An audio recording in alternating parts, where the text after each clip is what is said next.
ओम श्री गुरुभ्यो नमः।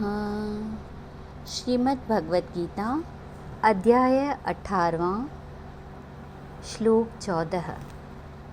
अधिष्ठानं तथा कर्ता करणं च पृथग्विधं विविधाश्च पृथक् चेष्टा दैवं चायवात्र पंचमम्। कर्मों की सिद्धि में अधिष्ठान तथा कर्ता और अनेक प्रकार के कारण एवं विविध प्रकार की अलग अलग चेष्टाएं और वैसा ही पांचवा कारण दैव यानी संस्कार है। भगवान अर्जुन को बताते हैं कि किसके अभाव में कर्मों की सिद्धि नहीं हो सकती। भगवान अर्जुन को 5 कारण बता रहे हैं जिनके अभाव में किसी भी कर्म की सिद्धि नहीं हो सकती। पहला है अधिष्ठान या आधार कर्म करने के लिए सर्वप्रथम स्थूल शरीर का होना आवश्यक है। वही तो कर्म क्षेत्र है। यह शरीर 5 तत्वों का पुतला है और सभी इच्छाओं राग द्वेष सुख दुख आनंद क्लेश ज्ञान अज्ञान का स्थान है। यह इस जीव को सभी सुख दुख प्रदान करने वाला है। यह शरीर ही स्थूल शरीर से ही सुख दुख भोगे जाते हैं। दूसरा कारण भगवान बताते हैं कर्ता। अंतःकरण में जो अहंकार है वह समझता है सभी कुछ मैं ही करता हूँ। इस अंतःकरण के 4 भाग हैं, मन बुद्धि चित्त अहंकार। सूक्ष्म रूप में यह अहंकार भी आवश्यक है।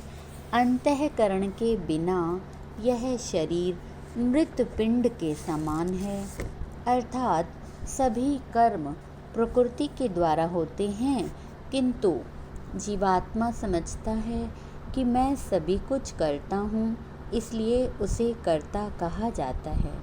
प्रत्येक कर्म का कोई न कोई कर्ता यानी करने वाला होता ही है।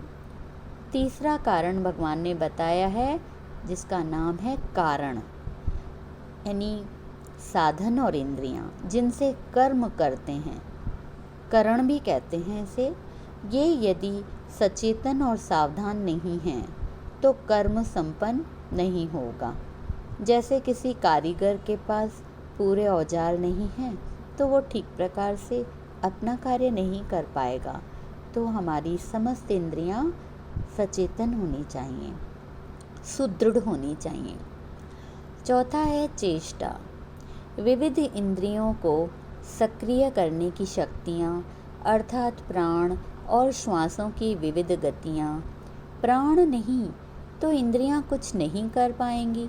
जैसे विद्युत या किसी अन्य शक्ति के अभाव में कोई भी यंत्र या मशीन काम नहीं कर सकता। और प्राणों के 5 प्रकार आगे जान ही गए हैं हम, प्राण अपान व्यान उदान और समान।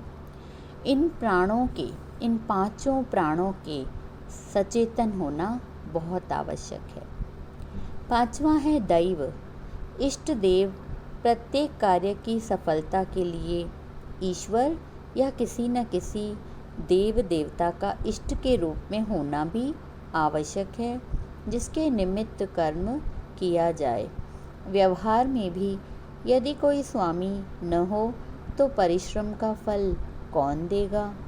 चाहे कोई पूरा महीना प्रामाणिकता से ही काम क्यों न करे।